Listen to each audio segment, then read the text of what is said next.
Welcome to this tutorial on how to invest in VOO on eTrade. First, you will need to create an account with eTrade if you do not already have one. Head to the eTrade website and click on the option to open an account. Follow the prompts to enter your personal information, including your name, address, social security number, and employment information. Make sure your account is funded before proceeding.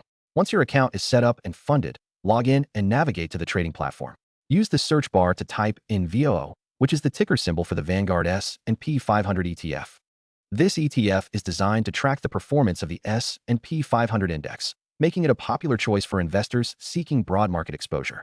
After finding VOO in the search results, click on it to view more details, including its current price and performance charts. You can also see information about its expense ratio and historical returns. If you feel comfortable with this investment, you can proceed to buy shares.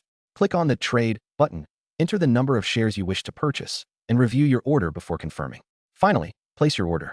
You will receive a confirmation once the order has been executed. Make sure to monitor your investment over time and consider your long-term goals when managing your portfolio.